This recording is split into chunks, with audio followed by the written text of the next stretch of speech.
یہ جو اب تیسری صورت آ رہی ہے اس چھوٹے گروپ کی، سب گروپ کی، سورۃ الحجر، اس کا سٹائل بالکل مختلف، مزاج منفرد، لیکن اس مجموعے کے اندر جو ہے اپنے اسلوب کے اعتبار سے یہ بالکل منفرد ہے۔ جیسے سورہ یونس، سورہ ہود جوڑے کی شکل میں، سورہ یوسف منفرد، اگرچہ اس کا ایک جوڑا ہے اور وہ ہے دوسری جگہ پر سورہ طٰہٰ، وہ ہم جب پڑھیں گے تو وہاں اور بات واضح ہو جائے گی۔ دوسرا سب گروپ، اس میں یہ دو صورتیں تقریباً ایک مزاج کی، ایک ان کے درمیان جو ہے نسبت زوجیت سورہ رعد اور سورہ ابراہیم میں۔ تیسری صورت سورہ حجر ہے۔ اب اس میں جو فرق ہے نوٹ کیجئے، سورہ رعد کے 6 رکوع ہیں اور 43 آیات ہیں، گویا کہ 7 آیات فی رکوع کا حساب بنتا ہے۔ سورہ ابراہیم کے 7 رکوع ہیں، 52 آیات ہیں، 7.5 آیت پھر رکوع۔ سورہ ہجر کے 6 رکوع ہیں، 99 آیات ہیں، 16.5 آیات فی رکوع آپ کو ملیں گی۔ یہ اصل میں قرآن مجید میں مکی صورتوں میں آپ کو اسلوب کا یہ فرق نوٹ کر لینا چاہیے کہ جو ابتدائی صورتیں نازل ہوئی اس میں آیتیں چھوٹی چھوٹی، ردم بہت تیز،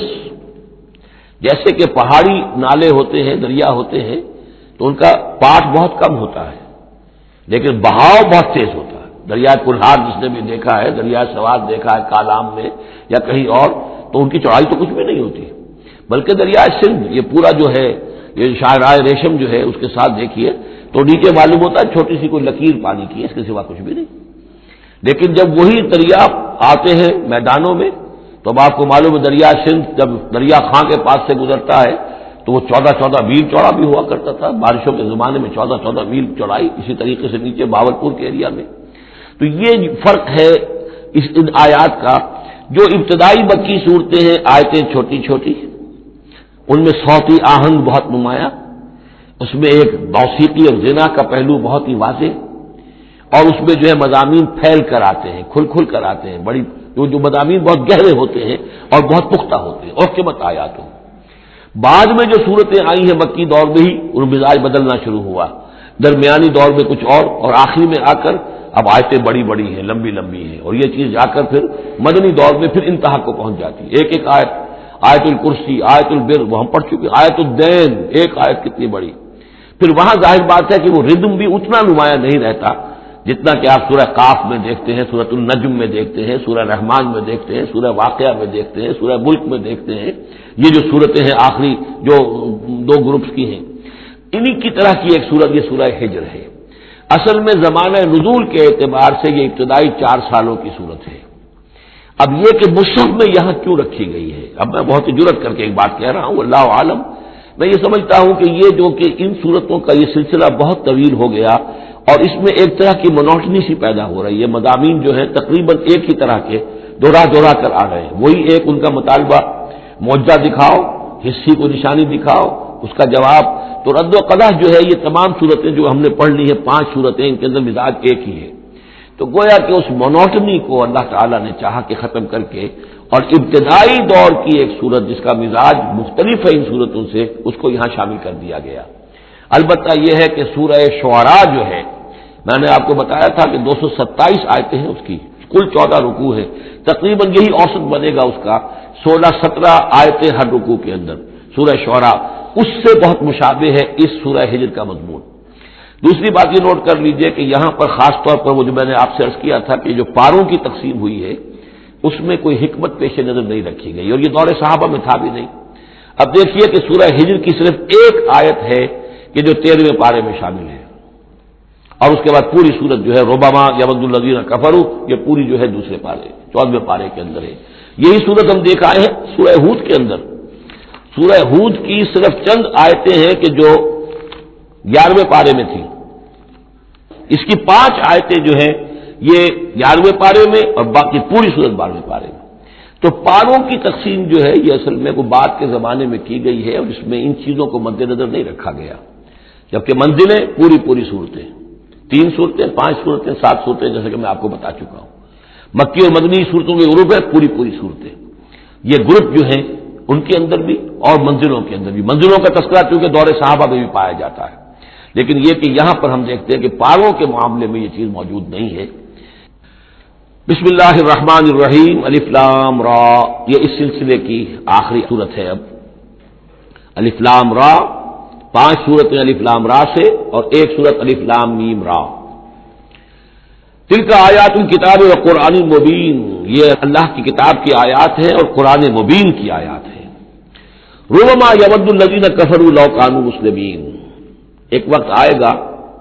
کہ وہ لوگ کہ جنہوں نے کفر کیا تھا حسرت کے ساتھ کہیں گے کاش کہ ہم اسلام لے آتے. وہ وقت آئے گا، ان کا کفر ان کے لیے حسرت بن جائے گا. ذرہم یاکلوا ویتمتعوا، اے نبی چھوڑیے ان کو، نظر انداز کر دیجئے، اپنی توجہ ان کی طرف سے ہٹا لیجئے. یہ کھا پی لیں، تمتع کر لیں، فائدہ اٹھا لیں، زمین کے اندر رہ کر جو کھانا پینا ہے، جو چرنا چگنا ہے کر لیں. وَيُلْهِهِمُ الْعَمَلُ، اور امیدیں ان کو غافل کیے رکھیں. یہ جو یلہہم العمل ہے، الہا یلہی الہاءً، غافل کر دینا. حدیث میں آتا ہے ما قل و کفا خیر مما کثر و الہا، اگر کوئی شے کم ہے لیکن کفایت کر جائے، آپ کی ضرورت پوری ہو جائے، یہ اس سے کہیں بہتر ہے کہ زیادہ ہو اور وہ غافل کر دے. اگر زیادتی ہے، فراوانی ہے، رزق کی سر و سامان موجود ہے، ہر چیز، کوئی ضرورت کبھی اٹکتی نہیں، تو اللہ یاد نہیں آئے گا، اللہ سے غفلت ہو جائے گی. اس سے بہتر یہ ہے کہ ضرورت تو پوری ہو جائے، کسی کے سامنے دستے سوال دراز نہ کرنا پڑے، لیکن یہ ہے کہ اس سے زیادہ نہ ہو کہ تاکہ غفلت نہ ہو. ما قل و کفا خیر مما کثر و الہا، الہاکم التکاثر، وہ صورت مبارکہ ذہن میں رکھیے. وَيُلْهِهِمُ الْعَمَلُ، طول عمل کہلاتا ہے. یہ انسان لمبے لمبے نقشے بناتا چلا جاتا ہے، میں یوں کروں گا، پھر ایسے کروں گا، پھر اس طرح کروں گا، پھر اس سے یہ کہ وہ کارخانہ بنا لوں گا، پھر ایک اور کارخانہ بنا لوں گا، یا یہ کہ اپنے پروفیشن کے اندر یہ کام کروں گا، اس طرح آگے بڑھوں گا. اسی میں مگن رہتا ہے، زندگی ختم ہو جاتی ہے. فسوف یعلمون، تو عنقریب انہیں معلوم ہو جائے گا اور انہیں حقیقت جو ہے ان پر منکشف ہو جائے گی. وما اہلکنا من قریۃ الا ولہا کتاب معلوم، اور ہم نے کسی بھی بستی کو ہلاک نہیں کیا مگر یہ کہ اس کا وقت معین تھا لکھا ہوا، اس سے پہلے وہ عذاب نہیں آیا. ما تسبق من امۃ اجلھا وما یستاخرون، اور جب وہ وقت آ جاتا تھا تو نہ کوئی امت وہ اس سے پہلے آگے بڑھ سکتی تھی اور نہ وہ پیچھے کر سکتے تھے. وہ وقت تو معین ہے اللہ کا، تو نہ وہ پیچھے کر سکتے ہیں نہ امت آگے بڑھ سکتی ہے. وَقَالُوا يَا أَيُّهَا الَّذِي نُزِّلَ عَلَيْهِ الذِّكْرُ إِنَّكَ لَمَجْنُونٌ، اور بڑی ڈھٹائی کے ساتھ انہوں نے کہا اے وہ شخص جس کا یہ گمان ہے کہ اس پر ذکر نازل ہوا ہے.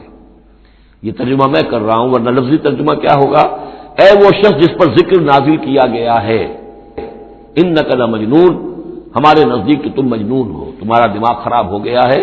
تم پر جن کا عصیق کا سایہ آ گیا ہے، یا تمہارا دماغی توازن صحیح نہیں رہا. لہذا باب محاورہ ترجمہ ہوگا اے وہ شخص، قالوا یا ایھا الذی، اے وہ شخص جو یہ سمجھتا ہے، جس کو یہ زوم ہے، جس کا گمان ہے، نزل علیہ الذکر، کہ اس پر اللہ کی طرف سے الذکر نازل ہوا ہے، یاد دہانی نازل ہوئی ہے، انک لمجنون، ہمارے نزدیک تو تم دیوانے ہو گئے ہو. معاذ اللہ ثم معاذ اللہ. لو ما تاتینا بالملائکۃ ان کنت من الصادقین، کیوں نہیں لے آتے فرشتوں کی فوج ہمارے سامنے اگر تم سچے ہو. ما ننزل الملائکۃ الا بالحق، اور اللہ تعالیٰ کی طرف سے جواب آ رہا ہے ہم نہیں اتارا کرتے فرشتوں کو مگر حق کے ساتھ. فرشتے تو آتے تو عذاب لے کر آتے ہیں، فیصلہ لے کر آتے ہیں. فرشتے آئے تھے حضرت لوط کی قوم کے اوپر اور سدوم اور عمورہ کی بستیوں پر عذاب لانے کے لیے آ گئے تھے. تو یہ فرشتوں کو بلانا چاہتے ہیں، اپنی شامت بلانا چاہتے ہیں. ما ننزل الملائکۃ الا بالحق، وہ تو آتے ہیں تو آخری فیصلے کے لیے آتے ہیں. وما کانوا اذا منذرین، اور پھر انہیں کوئی اور مہلت نہیں دی جاتی. انا نحن نزلنا الذکر وانا لہ لحافظون، یقیناً ہم ہی نے یہ ذکر نازل کیا ہے اور ہم ہی اس کے محافظ ہیں، ہم اس کی حفاظت کریں گے. یہ آیت مبارکہ بہت اہم ہے، جیسا کہ اس سے پہلے بھی عرض ہو چکا ہے کہ قرآن کی محفوظیت کے معاملے میں کہ اللہ تعالیٰ نے اس کی حفاظت کا ذمہ خود لیا ہے. جہاں تک تو تعلق ہے انا نحن نزلنا الذکر کا، تو یہ چیز تو اپلیکیبل ہے تورات کو بھی اور انجیل کو بھی. تورات بھی اللہ نے نازل کی، ہم پڑھ چکے سورہ مائدہ میں انا انزلنا التوراۃ فیہا ھدی ونور، فیہا ھدی ونور. انجیل نازل کی ہم نے، اس میں ہدایت بھی تھی، نور بھی تھا. لیکن دوسرا ٹکڑا انا لہ لحافظون، ہم ہی ہیں اس کی حفاظت کرنے والے، یہ صرف ایکسکلوسیو ہے معاملہ قرآن کا. اس کے سوا کسی اور صحیفہ آسمانی اور کسی کتاب سماوی کو اللہ تعالیٰ نے ضمانت نہیں دی. اور اس کی وجہ یہی ہے کہ اصل ہدایت نامہ جو ابدی ہے، جو کامل ہے، وہ ابھی آنے والا ہے، لہذا یہ سابقہ ایڈیشنز جو ہے نامکمل ایڈیشنز ہیں، یہ تو یوں سمجھیے کہ انٹرم پیریڈ کے لیے کچھ انسٹرکشنز تھی جو دے دی گئی، ان کو مستقل طور پر محفوظ رکھنے کی کوئی ضرورت نہیں تھی۔ یہ ختم نبوت پر ایک بہت بڑی دلیل ہے کہ کسی بھی قادیانی سے اگر بات کی جائے تو اگر اس سے یہ کہا جائے کہ آیا تمہارے نزدیک قرآن میں ہدایت کامل ہوئی یا نہیں، وہ جواب دے گا ہدایت تو کامل ہو گئی۔ نمبر 2، کیا تمہارے نزدیک قرآن محفوظ ہے یا نہیں؟ اگر وہ محفوظ بھی ہے تو پھر کسی اور وحی کی ضرورت کیا ہے؟ اللہ تعالیٰ کوئی کام عبث تو نہیں کرتا، ضرورت کے بغیر نہیں کرتا، کسی مقصد کے بغیر نہیں کرتا۔ یا تو یہ کہیں کہ ابھی ہدایت کامل نہیں ہوئی تھی، وہی جاری رہنی چاہیے، اس کا جواز ہو جائے گا، یا کہیں کہ کامل تو ہو گئی تھی قرآن میں لیکن وہ تو ضائع ہو گئی، محفوظ نہیں رہی، تب بھی وحی کی کھڑکی جو ہے اس کے کھلے رہنے کا جواز پیدا ہوگا۔ لیکن اگر کوئی شخص ان دونوں باتوں کو نہ مانے بلکہ اعتراف کر لے کہ ہدایت قرآن میں کامل ہو گئی اور یہ کہ وہ محفوظ بھی ہے، تو پھر اجرائے وحی یہ تھا اصل میں جو فتنہ اٹھایا ہے غلام احمد قادیانی نے، کہ وحی تو ایک نعمت تھی، کیسے بند ہو سکتی ہے، وحی کا سلسلہ جاری رہے گا۔ لیکن اس کو لے کر اس نے جو ہے پھر آگے اپنی نبوت کا دعویٰ کیا، لیکن اجرائے وحی کے لیے ضرورت عقلی جو ہے وہ دو شکلوں کے سوا ثابت نہیں ہو سکتی، یا ہدایت کامل نہیں ہوئی ہوتی جیسے کہ ابھی تورات میں نہیں ہوئی تھی، انجیل میں نہیں ہوئی تھی، قرآن میں آ کر کامل ہو گئی، یا کامل ہو کر اور وہ گم ہو گئی ہو، اس میں کوئی ترمیم و تنسیخ ہو گئی ہو جو کہ پھر وحی کے ذریعے سے اس کی تصحیح ہو سکے، اور دونوں باتیں اگر کوئی نہیں مانتا تو کوئی عقلی دلیل جو ہے وحی کے جاری رہنے کے لیے موجود نہیں۔ وَلَقَدْ أَرْسَلْنَا مِن قَبْلِكَ فِي شِيَعِ الْأَوَّلِينَ، اور اے نبی ہم نے آپ سے پہلے بھی رسول بھیجے تھے اگلی جماعتوں میں، اگلی قوموں میں۔ یہ شیعہ اس علیحدہ ہو جانے والے، کیونکہ قومیں بڑھتی چلی گئی نسلوں کے اندر، حضرت نوح علیہ السلام کی قوم تقسیم ہو گئی، ان کے 3 بیٹوں سے نسلیں بنتی چلی گئی، تو یہ گویا کہ شائع ہونا، علیحدہ ہونا، پھیل جانا، پھیلتی چلی گئی۔ وما یاتیہم من رسول الا کانوا بہ یستہزئون، اور نہیں آیا ان کے پاس کوئی بھی رسول، جب بھی کبھی آیا مگر وہ استہزاء کرتے رہے، تمسخر کرتے رہے۔ کذالک نسلکہ فی قلوب المجرمین، اسی طریقے سے ہم اس کو چبو دیتے تھے مجرموں کے دلوں کے اندر، مجرموں کے دلوں میں جا کر وہ چبھ جاتی تھی، وہ سمجھ لیتے تھے کہ حق ہے لیکن چونکہ ان کی مفادات پر زد پڑتی تھی تو وہ استہزاء کرتے تھے۔ لا یؤمنون بہ، وہ ایمان نہیں لائیں گے اس پر، وقد خلت سنت الاولین، اور اے نبی یہ پہلوں کی بھی یہ سنت گزر چکی ہے، یہی طریقہ ہمیشہ رہا ہے، جیسے آج آپ آئے ہیں یا ذکر آپ پر نازل کیا گیا ہے، ایسے ہی ہم رسولوں کو بھیجتے رہے، کتابیں ان پر نازل ہوئیں، لیکن یہ کہ انہوں نے مان کر نہیں دیا۔ وَلَوْ فَتَحْنَا عَلَيْهِمْ بَابًا مِّنَ السَّمَاءِ فَظَلُّوا فِيهِ يَعْرُجُونَ، اور اگر ہم نے ان پر آسمان کا کوئی دروازہ کھول بھی دیا ہوتا اور وہ اس میں چڑھنے لگتے، تب بھی وہ یہ کہتے لقالوا انما سکرت ابصارنا، کہ ہماری تو نگاہوں پر کوئی جادو کر دیا گیا، شکر کر دیا گیا، نظر بندی کر دی گئی تھی، بل نحن قوم مسحورون، حقیقت میں تو ہم جادو کی زد میں آ گئے تھے۔ وَلَقَدْ جَعَلْنَا فِي السَّمَاءِ بُرُوجًا وَزَيَّنَّاهَا لِلنَّاظِرِينَ وَحَفِظْنَاهَا مِنْ كُلِّ شَيْطَانٍ رَجِيمٍ إِلَّا مَنِ اسْتَرَقَ السَّمْعَ فَأَتْبَعَهُ شِهَابٌ مُّبِينٌ صدق اللہ العظیم۔ رب اشرح لي صدری ويسر لي امری واحلل عقدۃ من لسانی یفقهوا قولی۔ اللهم ربنا الہمنا رشدنا واعذنا من شرور انفسنا، اللهم ارنا الحق حقا وارزقنا اتباعه وارنا الباطل باطلا وارزقنا اجتنابه، اللهم ربنا آنس وحشتنا في قبورنا وارحمنا بالقرآن العظيم، اللهم اجعله لنا إماما ونورا وهدى ورحمة، اللهم ذكرنا منه ما نسينا وعلمنا منه ما جهلنا وارزقنا تلاوته آناء الليل وآناء النهار واجعله لنا حجة يا رب العالمين آمين۔ سورہ ہجر کے پہلے رکوع میں، جس کا ترجمہ ہم کر چکے ہیں، 2 مرتبہ قرآن حکیم کے لیے لفظ آیا ہے الذکر، اس کی طرف خصوصی توجہ کی ضرورت ہے۔ ایک تو یہ کہ خود اللہ تعالی نے فرمایا انا نحن نزلنا الذکر وانا له لحافظون، ہم نے ہی یہ ذکر، یہ قرآن نازل کیا ہے اور ہم ہی اس کے محافظ ہیں۔ اور ایک مرتبہ آیا ہے کہ جو آپ کے مخالفین تھے اور جو استہزاء کر رہے تھے، انہوں نے مذاق اڑاتے ہوئے کہا یا ایھا الذی نزل علیہ الذکر انک لمجنون، اے وہ شخص کہ جس کا گمان ہے کہ اس پر الذکر نازل ہوا ہے، ہم تو سمجھتے ہیں کہ تمہارا دماغی توازن ٹھیک نہیں رہا، یا یہ کہ تم پر کسی آسیب کا سایہ آ گیا ہے۔ یہ مجنون کی وضاحت بھی سمجھ لیجئے، مجنون جن سے بھی بنا ہے۔ جن کہتے ہیں عربی زبان میں مخفی شے کو، اس لیے جنین کہلاتا ہے وہ بچہ جو ابھی رحم مادر میں ہے، جو نظر نہیں آتا، چھپا ہوا ہے، معلوم تو ہے کہ بچہ ہے، پیٹ میں ہے، لیکن یہ کہ جنین ہے وہ ابھی وہ چھپا ہوا ہے۔ اسی سے لفظ جنت بنا ہے۔ جنت جو ہے زمین کا وہ ٹکڑا ہے جس پر خوب درخت ہوں، پودے ہوں، گھاس ہو، تو زمین چھپی ہوئی ہو، زمین ڈھکی ہوئی ہے، زمین جو ہے نمایاں نہیں ہے۔ جنت وہ ہے۔ جن علیہ اللیل کا آیا تھا کہ جب حضرت ابراہیم کا تذکرہ تھا، جب رات نے اس پر تاریکی کا پردہ طاری کر دیا تو گویا کہ ہر شے چھپ گئی۔ تو یہ جو جن کسی پر آ جانا، جس کو ہم کہتے ہیں اس پر کو آسیب کا سایہ ہو گیا، تو مجنون کے معنی یہ بھی تھے، اور مجنون اس کو بھی کہتے تھے کہ جس کا دماغی توازن ٹھیک نہ رہا ہو۔ اور یہ بات خاص طور پر نوٹ کرنے کی ہے کہ یہ بات اصل میں حضور کے بارے میں بالکل ابتدائی دور میں کہی گئی تھی، اور اس کے کہنے والوں میں وہ لوگ بھی تھے کہ جو معاندانہ انداز میں نہیں بلکہ ہمدردانہ انداز میں کہہ رہے تھے۔ یعنی بالکل شروع میں جب حضور نے دعویٰ کیا نبوت کا اور فرمایا کہ اس طرح میں تھا وہاں غار حرا میں، اور وہاں فرشتہ آیا ہے، جبرائیل آیا ہے، تو بہت سے لوگوں کو گمان ہوا کہ معلوم ہوتا ہے کہ کوئی بدروح، کوئی آسیب کا سایہ ہو گیا ہے انہیں۔ تو اس حوالے سے اس میں صرف مخالفت ابھی نہیں تھی، بلکہ اس میں ان کے لیے واقعتاً ایک بالکل چونکہ نئی بات تھی، لہٰذا یہ کہنے کا معاملہ جو ہے اس پہلو سے بھی تھا کہ اچھے بھلے آدمی تھے، ہم سوچتے تھے کہ واقعی یہ کئی دن جا کے مراقبے کرتے ہیں، اب یہ رہتے ہیں وہاں غار میں اکیلے تنہا دن رات، تو کہیں کچھ ہو نہ جائے تو معلوم ہوتا کچھ ہو گیا، تو کوئی نہ کوئی جنون کا عارضہ ہو گیا ہے یا جن کا سایہ ہو گیا۔ تو اس لفظ کو بھی سمجھ لیجیے، اور جو بتانا تھا وہ یہ ہے کہ سورہ نون جو کہ بالکل ابتدائی دور میں نازل ہوئی ہے، جس کا نام سورہ قلم بھی ہے، 29ویں پارے کی دوسری سورت، اس میں بھی یہی بات جو ہے کہی گئی ہے۔ اسی کے حوالے سے میں آپ کو بتا رہا ہوں کہ یہ سورہ مبارکہ جو ہے بالکل ابتدائی دور کی صورتوں میں سے ہے، اسی مشابہت کی وجہ سے۔ قرآن مجید کا ذکر ہونا اس معنی میں ہے، کئی مرتبہ واضح کر چکا ہوں کہ قرآن کا فلسفہ یہ ہے کہ جو ایمانی حقائق ہیں، خاص طور پر اللہ کی ذات کا علم اور اس کی صفات کا علم، وہ روح انسانی کے اندر موجود ہے،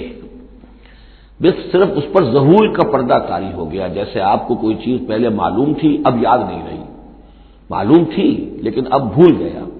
بھولنے کا مطلب کیا ہے کہ وہ آپ کی یادداشت کے ذخیرے میں کہیں نیچے اتر گئی ہے۔ وہ حافظ خانہ جو ہے، ہر انسان کی میموری جو ہے، اب اس کے نہ معلوم کتنے تہخانے ہیں، ان میں کسی نچلے تہخانے میں جا کر چھپ گئی ہے، وہ آپ کے شعور کی سطح پر نہیں ہے۔ تو کوئی چیز جس کا اس سے تعلق ہو، وہ اگر سامنے آئے گی تو فوراً وہ چیز یاد آ جائے گی۔ ایک دوست سے سال ہو گئے ملاقات نہیں، کبھی خیال بھی نہیں آیا، بھول گئے آپ اس کو، لیکن اچانک کبھی اس نے کوئی رومال آپ کو دیا تھا، کوئی قلم دیا تھا، آپ نے ٹرنک میں رکھا ہوا تھا، ٹرنک کھولا، وہ قلم یا رومال دکھائی دیا، فوراً دوست یاد آ گیا۔ تو یہ قلم یا یہ رومال جو ہے یہ آیت ہے، یہ نشانی ہے، اس نشانی سے آپ کو ایک بھولی بسری بات یاد آ گئی۔ اسی طرح یہ آیات آفاقیہ، آیات انفسیہ، آیات قرآنیہ، یہ آیات ہیں، نشانیاں ہیں یاد دلانے کے لیے، تاکہ اللہ یاد آ جائے۔ حقیقت میں اللہ تعالیٰ کا علم اور اللہ کی معرفت سوئی ہوئی ڈورمنٹ پوزیشن میں، ڈورمنٹ کنڈیشن میں ہماری روح میں موجود ہے۔ تو الذکر، دی ریممبرنس یا دی ریمائنڈنگ، یہ اصل میں وہ چیزیں کہ جو روح انسانی کے اندر موجود ہیں، لیکن جن پر ظہور کے اور نسیان کے پردے پڑ گئے ہیں، ان پردوں کو ہٹا کر تازہ کرنا۔ وَلَقَدْ جَعَلْنَا فِي السَّمَاءِ بُرُوجًا، اور ہم نے آسمان میں برج بنائے۔ یہ بھی ابھی ہم نہیں کہہ سکتے کہ ان کی اصل حقیقت کیا ہے، یہ بھی آیات متشابہات میں سے شمار ہوں گے۔ وَزَيَّنَّاهَا لِلنَّاظِرِينَ، اور ہم نے اسے مزین کر دیا ہے آسمان کو اور برجوں کو دیکھنے والوں کے لیے، جو بھی ستارے نظر آتے ہیں، کیا رنگا رنگ نقشہ آسمان پر نظر آتا ہے۔ وَحَفِظْنَاهَا مِن كُلِّ شَيْطَانٍ رَجِيمٍ، البتہ اب یہ وہ بات ہے جو ایمان بالغیب کے حوالے سے ہمیں ماننی ہوگی کہ ان ستاروں کا ایک کام یہ بھی ہے کہ اللہ تعالیٰ نے ان کو گویا کہ پہرے کی جگہیں بنایا ہے، ہم نے حفاظت کی ہے ان کی ہر شیطان رجیم سے، جو بھی شیطان مردود ہے اس کی طرف سے حفاظت کا یہ سارا سامان ہے کہ جو آسمانوں میں کیا گیا ہے۔ اب اس کے لیے آج میں چاہتا ہوں کہ وہ بات آپ سمجھ لیں اچھی طرح کہ جیسے آپ آگے آ بھی جائے گا کہ انسانوں کی تخلیق جو ہے وہ تو یوں سمجھیے اس کائنات کے تخلیق کے اعتبار سے بڑی ریسنٹ شے ہے، بڑی ماضی قریب کی بات ہے۔ انسانوں سے بہت پہلے جنات پیدا کیے گئے تھے، جنات سے بہت پہلے ملائکہ پیدا کیے گئے تھے، اور انسانوں کی ارواح بھی اسی دور میں پیدا کی گئی جبکہ یہ ملائکہ پیدا کیے گئے تھے۔ تو جتنی مخلوقات کو ہم جانتے ہیں، بہت سی مخلوقات اب بھی ایسی ہوگی کہ جس کا ہمیں کوئی شعور نہیں، ادراک نہیں، ہم جانتے ہی نہیں۔ جیسے ابھی ہمیں ریسنٹلی معلوم ہوا وائرس بھی کسی بلا کا نام ہے، اس سے کچھ پہلے ہمیں معلوم ہوا بیکٹیریا بھی کسی چیز کو کہتے ہیں، ورنہ یہ کہ ان چیزوں کا کوئی علم ہمیں نہیں تھا۔ ابھی پتہ نہیں اور کیا کیا چیزیں ہیں کہ جو ظہور میں آنے والی ہیں، لیکن جو چیزیں بھی آج تک ہم جانتے ہیں ان میں یوں سمجھیے کہ جن ہستیوں میں خود شعوری ہے، سیلف کانشسنس، وہ 3 مخلوقات ہیں صرف، ملائکہ، جنات اور انسان۔ باقی جو حیوانات ہیں زمین کے اوپر، چاہے وہ بر کے ہیں یا بحر کے ہیں یا ہوا کے ہیں، فضا کے ہیں، پرندے ہوں یا زمین پر چلنے والے خشکی کے جانور ہوں یا دریا میں اور سمندر کے اندر جو بھی حیوانات ہیں، مچھلیاں ہیں یا اور جاندار ہیں، ان سب میں شعور تو ہے، خود شعوری نہیں ہے۔ البتہ یہ کہ ترتیب یہی ہے کہ پہلے جنات پیدا کیے گئے اور وہ چونکہ آگ سے پیدا کیے گئے تھے، تو ان کے اندر پوٹینشیل جو قوت ہے وہ ہم انسانوں کے مقابلے میں بہت زیادہ ہے، اور ان کی رسائی اس کائنات میں بہت دور تک ہے۔ بس میرا یہ گمان ہے، باقی چیزیں تو میں خاص وثوق سے کہہ رہا ہوں، لیکن میرا گمان یہ ہے کہ جو سولر سسٹم ہے، کیونکہ ہماری اس پوری جو فیملی ہے، یہ خاندان ہے، جو یہ سولر سسٹم ہے، سورج کا کنبہ کہلاتا ہے، تو اس کا جو منبع سرچشمہ ہے وہ سورج ہے، اور معلوم ہوتا ہے کہ اسی کی آگ سے اور اسی کی لپٹ سے اور جنات کی تخلیق ہوئی ہے۔ تو یہ جنات، سولر سسٹم پورا کا پورا جو ہے وہ جنات کے دائرے میں داخل ہے، وہ اس میں آ جا سکتے ہیں۔ اس کے لیے انہیں کسی راکٹ کی ضرورت نہیں، کسی مشین کی ضرورت نہیں، کسی اور ذرائع کی ضرورت نہیں، بلکہ اس کی استعداد ان کے اندر موجود ہے۔ یہ پھر اپنی اس استعداد سے فائدہ اٹھا کر اس سے آگے جب ملائکہ کے ذریعے سے کچھ احکام اترتے ہیں، آسمان سے اللہ تعالیٰ کی کوئی تدبیر ہے، ملائکہ کے حوالے کیے گئے ہیں، تو یہ پھر ان سے کچھ چیزیں اچکنے کی کوشش کرتے ہیں تاکہ وہ جا کر انسانوں میں سے جو وہ عامل لوگ ہیں، کاہن لوگ ہیں، ان کو جا کے ان کو کچھ بتا دیں کہ اب یہ ہونے والا ہے۔ اس لیے کہ ملائے اعلیٰ میں فیصلہ ہو گیا، اللہ تعالیٰ کے ہاں ایک چیز کی تدبیر جو ہے وہ طے ہو گئی، اب اللہ تعالیٰ نے فرشتوں کے حوالے کیا ایگزیکیوشن کے لیے۔ ایسے ہی ہے جیسے کہ پریزیڈنٹ ہاؤس سے تو ایک حکم جو ہے وہ جاری ہو گیا، اب اس کا اجرا ہوا ہے، اب کوئی ٹائپ کرے گا، ٹائپ کر کے اسے ڈسپیچ کرے گا، وہ پھر کسی جگہ پر پہنچے گا، پہنچتے پہنچتے وقت لگے گا۔ اگر وہ جو ٹائپسٹ ہے جس نے ٹائپ کیا ہے وہ ٹیلی فون کرتے کہ صاحب اب یہ حکم آنے والا ہے، وہ تو آ جائے گا، تو ظاہر بات ہے وہ حکم تو پہنچ گیا اس کو، اور اس کے حوالے سے وہ جس شخص کو اس نے یہ خبر دے دی ہے وہ اپنی دکان چمکا سکتا ہے کہ دیکھیے مجھے پہلے سے معلوم تھا کہ یہ حکم آنے والا ہے۔ تو اس کائناتی حکومت کے اندر یہ سلسلہ ہے جس کے لیے کہ پھر اللہ تعالیٰ نے اس سولر سسٹم سے آگے کی جو بھی یونیورس ہے اس میں، یہ میرا گمان ہے جو میں عرض کر رہا ہوں اللہ عالم،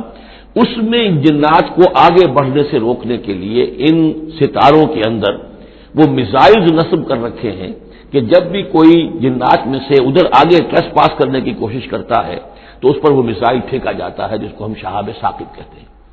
یہ ہے پورا نظام کہ جو یہاں ہمارے سامنے آ رہا ہے۔ تو اس کی یہ حقیقت بہت حد تک تو یوں سمجھیے کہ ایمان بالغیب، کل من عند ربنا، ہمارے رب کی طرف سے ہے، ہم اس پر ایمان رکھتے ہیں، لیکن اب کسی نہ کسی حد تک یہ چیزیں جو ہے، جو بھی ہماری سائنٹیفک اب جو ارتقاء ہو رہا ہے، ترقی ہو رہی ہے، اس کے ساتھ کسی نہ کسی درجے میں کورابوریشن ہو جاتی ہے۔ وَحَفِظْنَاهَا مِن كُلِّ شَيْطَانٍ رَجِيمٍ، اور ہم نے حفاظت کر لی ہے ان آسمانوں کی ان شیاطین سے کہ جو مردود ہیں، إِلَّا مَنِ اسْتَرَقَ السَّمْعَ، سوائے اس کے کہ جو کوئی چرا کے لے بھاگا، مطلب یہ کہ فرشتہ نازل ہو رہا ہے اور فرشتے کے ساتھ احکام بھی ہیں، چونکہ وہ نوری ہے، یہ ناری ہے، نور اور نار کے درمیان فاصلہ بہت تھوڑا ہے، بہت قرب ہے، لہذا اس کی بدولت اسی وجہ سے یہ جن تھا عزازیل، لیکن فرشتوں کے ساتھ اس کا اٹھنا بیٹھنا تھا، انہی میں شامل تھا، اسی لیے ان کی جو آپس میں جو ان کا قرب ہے اس کی وجہ سے فرشتوں سے کوئی اچک لیتے ہیں۔ الا من استرق السمع، اگر کسی نے کوئی چیز سن لی اور سن کر وہ بھاگا، فاتبعہ شہاب مبین، تو اس کا پیچھا کرتا ہے ایک انگارہ چمکتا ہوا۔ یہ مثائل ہیں کہ جو اللہ تعالیٰ نے نصب کیے ہوئے ہیں۔ والارض مددناها، اور زمین کو ہم نے پھیلا دیا جیسے بستر پھیلایا جاتا ہے، والقینا فیہا رواسیا، اور اس میں ہم نے لنگر ڈال دیے۔ یہ پہاڑ جو ہے قرآن مجید بار بار کہتا ہے کہ زمین کا جو اسٹیبلائزنگ ایفیکٹ ہے ان پہاڑوں کا زمین کی حرکت کے دوران۔ فَأَنبَتْنَا فِيهَا مِن كُلِّ شَيْءٍ مَوْزُونٍ، اور اس میں ہم نے اگا دی ہر شے جو کہ بہت ہی اندازے سے ہے، یعنی یہ کہ جو بھی کوئی ایک شے بھی اگر ایک حد سے آگے بڑھ جائے تو وہ باقی ساری چیزوں کو ختم کر دے گی۔ بعض ایسی مچھلیاں ہیں کہ اگر ان کی جو ریپروڈکٹیو صلاحیت ہے، جتنے ان کے انڈے ہوتے ہیں وہ سب انڈے جو ہے وہ مچھلیاں بن جائیں تو چند ہی سال کے اندر یہ زمین جو ہے اس سے کئی گنا حجم جو ہے وہ ایک مچھلی کی اولاد سے اور ایک مچھلی کی نسل سے وجود میں آ جائے گا۔ تو ایک کنٹرول کیا ہوا اللہ نے ہر شے کے اوپر، تمام چیزیں جو ہے وہ ایک اندازے کے مطابق، ایک وزن کے ساتھ، ایک اندازے کے ساتھ اس دنیا میں چل رہی ہے۔ بالکل شیء موزون، ہر چیز جو ہے وہ ایک اندازے اور وزن کے مطابق ہے۔ وجعلنا لکم فیہا معاش، اور ہم نے اس میں تمہارے لیے طرح طرح کے معاش کے سلسلے پیدا کر دیے۔ ومن لستم لہ برازقین، اور ہم تو ان کو بھی روزی کا سامان دیتے ہیں جن کو تم رزق نہیں دیتے۔ ایک تو یہ ہے کہ تمہارے پاس گھوڑا بندھا ہوا ہے، تمہیں فکر رہتی ہے چارہ اس کو دینا ہے، کچھ نہ کچھ دانہ ڈالنا ہے، لیکن کتنی مخلوقات ہماری ہے کہ تم نہیں ہو اس کو رزق دینے والے، ہم رزق پہنچا رہے ہیں۔ وَإِن مِّن شَيْءٍ إِلَّا عِندَنَا خَزَائِنُهُ، اور نہیں ہے کوئی شے مگر یہ کہ ہمارے پاس تو اس کے خزائن ہیں، لا متناہی، ہماری ریسورسز جو ہیں وہ یہ کہ لمیٹڈ نہیں ہے، لیکن وما ننزلہ الا بقدر معلوم، ہم نہیں نازل کرتے اس میں سے مگر ایک اندازے کے مطابق جو طے شدہ ہے۔ یعنی یہ کہ سٹور تو بہت بڑا ہے، لیکن یہ کہ سٹور سے جو ایشو ہوتا ہے اللہ تعالیٰ کے ہاں ہر چیز کا، تو اس کا ایشو ہونا جو ہے وہ اندازے کے مطابق ہے، ایک حساب کتاب کے ساتھ ہے، ورنہ جیسا کہ میں نے کہا کیوس ہو جائے۔ وارسلنا الرياح لواقح، اور ہم بھیج دیتے ہیں ہوائیں جو بوجھل ہوتی ہے یا بوجھل کرنے والی ہوتی ہے۔ لواقح کا مفہوم پہلے تو یہ سمجھا جاتا تھا کہ چونکہ وہ بادلوں کو لے کر آتی ہے اس اعتبار سے، لیکن اب ادھر ایک اشارہ ہو رہا ہے جدید سائنس کے حوالے سے کہ پولن گرینز جو ہیں وہ بھی ہواؤں کے ذریعے سے آتے ہیں، اور وہ پھر آ کر پھولوں کو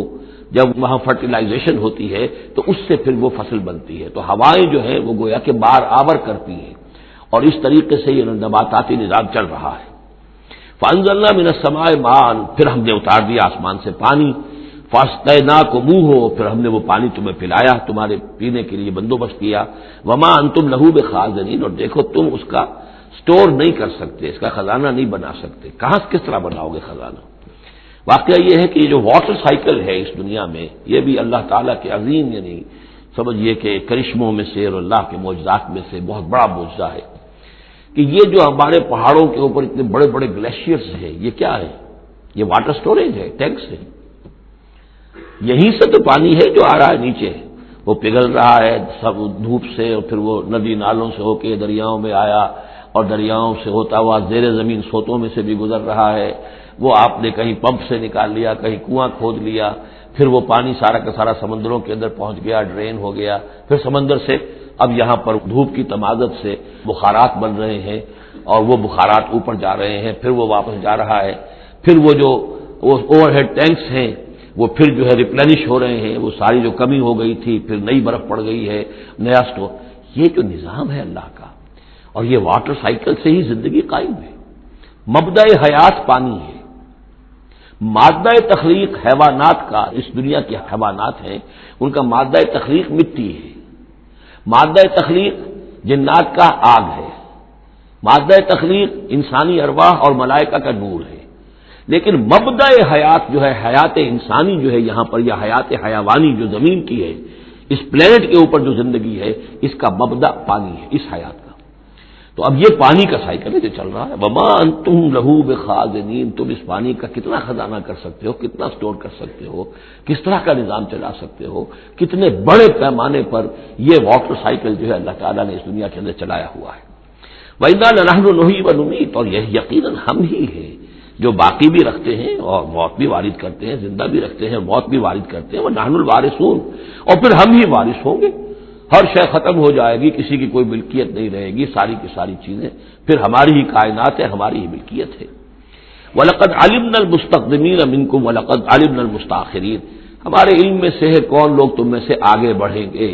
اب دیکھیے چونکہ ابتدائی زمانے کی صورت ہے یہ، اب کون لوگ ہوں گے جو آگے بڑھ کر قرآن کو سینے سے لگائیں گے، کون لوگ ہوں گے جو محمد کی دعوت پر لبیک کہیں گے،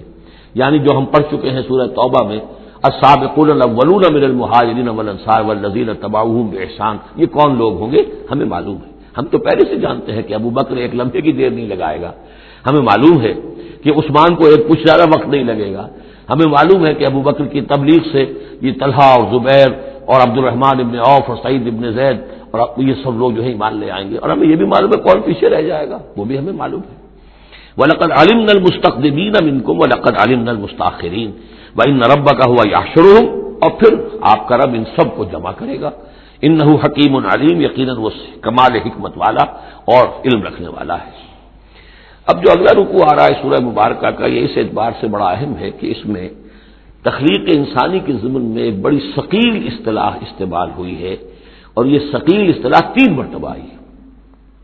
اب ظاہر بات ہے کہ قرآن مجید جو ہے اگر اس طرح کی کوئی شکل اختیار کرتا ہے تو کوئی نہ کوئی حکمت اور ضرورت اس کی پشت پر ہوتی ہے۔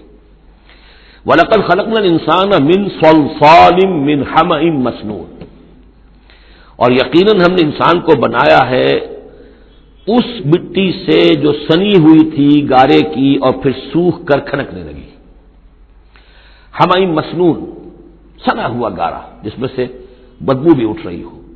دیکھیے یہ جو انسان کے مادہ تخلیق کے ضمن میں قرآن میں الفاظ آئے ہیں اب ان کو گنتے جائیے۔ نمبر 1 تراب، مٹی سے بنایا انسان کو، مٹی میں پانی مل گیا گارا بن گیا تو اس کو کہتے ہیں تین، من تین، خلقتنی من نار وخلقتہ من تین، یہ سورہ اعراف میں ہم پڑھائے ہیں۔ ابلیس نے کہا تھا کہ مجھے تو نے بنایا آگ سے اور اس کو بنایا آدم کو گارے سے، اور مجھے حکم دے رہا ہے کہ میں اس کے سامنے جھکوں، میں تو اس کے سامنے نہیں جھک سکتا۔ تین کے بعد آیا تین لازب، گارا پڑا رہے تو وہ جب اس کے اندر چپچپاہٹ پیدا ہو جاتی ہے، اور یہ پرانے زمانے میں ہوتا تھا، اب تو میں سمجھتا ہوں کہ جدید نسل کو تو ان چیزوں کا علم ہی نہیں ہے۔ کچے گھر بنتے تھے تو انہیں لیپتے تھے، پوتتے تھے، گارا بناتے تھے، تغاری ہوتی تھی، پھر مٹی کے اندر تھوڑی سی توڑی ڈال دیتے تھے، کوئی آرگینک میٹر ڈالیں گے تو فرمنٹیشن ہوگی، فرمنٹیشن ہوگی تو لیس سا اٹھے گا، ورنہ یہ کہ گارا جو ہے اس گارے سے اگر پلسٹر کریں گے تو وہ پھٹ جائے گا، لیکن جب وہ گارا ذرا سن جاتا ہے، اس میں لیس پیدا ہو جاتا ہے، تو پھر اب جب آپ اس کے ساتھ لیپتے تھے دیواروں کو، میں نے تو اپنے بچپن میں یہ سب دیکھا ہے، ایسے گھروں میں ہم رہے بھی ہیں کہ جن میں یہی فرش بھی اسی طریقے سے لیپے ہوئے ہوتے تھے اور دیواریں بھی ہوتی تھی، تو یہ کہ پھر اس کے اندر وہ ایک لیس سا پیدا ہو جاتا ہے فرمنٹیشن سے، وہ تین لازم ہے۔ اس سے اگلی سٹیج یہ ہے کہ اب وہ سڑنے لگے، یہ یعنی فرمنٹیشن اتنی پہنچ گئی کہ اس میں ہے حمیم مسنون، سنا ہوا گارا، پھر اگر کسی وجہ سے وہ خشک ہو جائے تو اب وہ کھنکنے لگتا ہے، جیسے کہ کبھی آپ نے دیکھا ہوگا ساحل کے قریب یا کسی دلدلی علاقے میں پپڑی اوپر آ جاتی ہے، جس زمین کے اوپر جو ہے پپڑی سی ہوتی ہے، اس پر آپ چلتے ہیں تو وہ کر کر ٹوٹتی ہے، کھنکنے والی مٹی بن جاتی ہے، وہ سنا ہوا گارا خشک ہو کر کھنکنے لگتا ہے۔ یہ سٹیجز ہیں ان مادہ تخلیق کی کہ جو آدم یا انسان کی تخلیق کے ضمن میں قرآن میں آئے، حالانکہ ایک لفظ بھی کفایت کر سکتا تھا، مٹی سے بنایا، تین سے بنایا، گارے سے بنایا، پھر تین لازم سے بنایا، پھر حمئی مسنون سے بنایا، من صلصال کالفخار سے بنایا، اور صلصال من حمئی مسنون، پھر صلصال کالفخار آخری سٹیج ہے، وہ ایسے بجنے لگا جیسے کہ اب یہ جو ہے وہ آئے گا سورہ رحمان میں۔ تو اس سے یقیناً کورابریشن ہو رہی ہے کہ جو بھی ایوولوشن کا جو بھی نظریہ آیا ہے، اب اس میں اس کو بھول جائیے کہ اللہ تعالیٰ نے اسپیشل کریشن انسان کی اور باقی حیوانات ہو سکتا ہے اس ایوولوشن کے ذریعے سے پیدا کیے ہوں۔ اس وقت بحث جو ہے کریشن آف مین کے بارے میں نہیں کر رہا ہوں، لیکن یہ کہ سائنس نے بھی ایک تو یہ بات بتائی کہ یہ ساری حیات حیواناتی جو بھی زمین پر ہے یہ مٹی سے بنی ہے، گویا کہ متفق گردید رائے بو علی بارائے من، قرآن اور سائنس متفق ہو گئے۔ پھر یہ کہ اس میں مٹی کے اندر گارے کی شکل بنی، پانی ملا، مبدأ حیات پانی ہے، قرآن بھی کہہ رہا ہے۔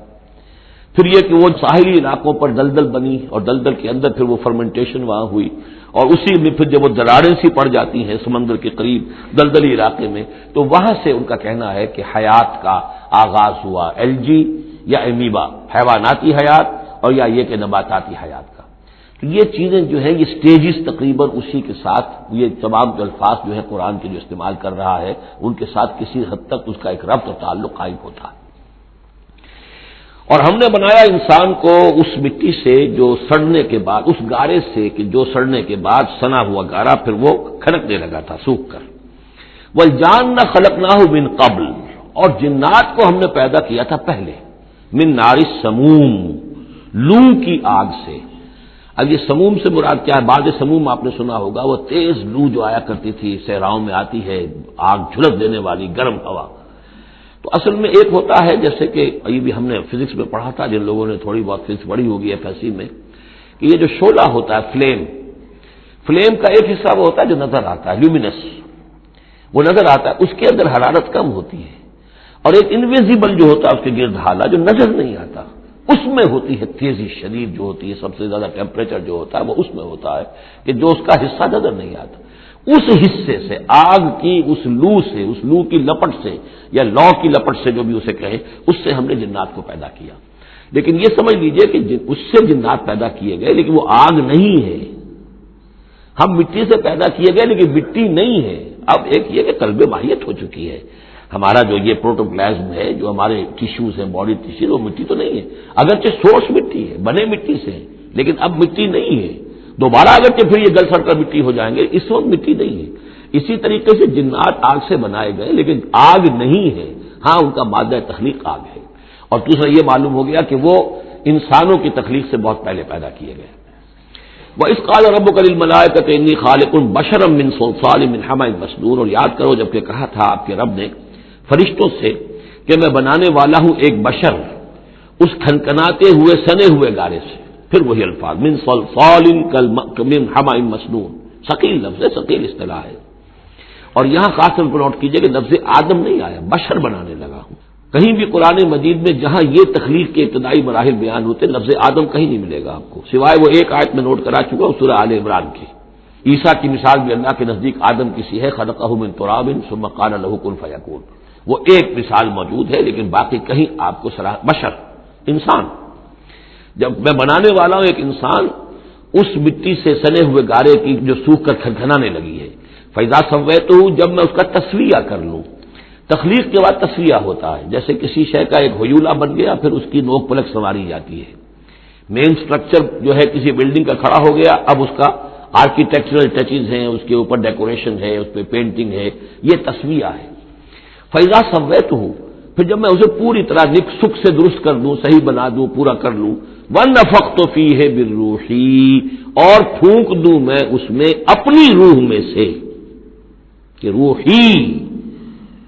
ضمیر متکلم کا صیغہ ہے سیدھا سیدھا. فَقَعُوا لَهُ سَاجِدِينَ، تو گر پڑنا اس کے سامنے سجدے میں. فَسَجَدَ الْمَلَائِكَةُ كُلُّهُمْ أَجْمَعُونَ. اب یہ تیسری مرتبہ پڑھ رہے ہیں ہم قرآن حکیم میں یہ قصہ آدم و ابلیس. تو کیا سجدہ سب فرشتوں نے، کل کے کل نے، سب نے مل کر. دیکھیے یہ جو ہے تاکید کی انتہا ہے، فرشتوں میں سے کوئی بھی مستثنا نہیں رہا، نہ جبرائیل، نہ میکائیل، نہ اسرافیل، الا ابلیس، سوائے ابلیس کے. اور اس میں پھر گمان ہوتا ہے کہ سر یہ بھی فرشتہ تھا، فرشتہ نہیں تھا. اس کی وضاحت سورہ کہف میں مل جائے گی.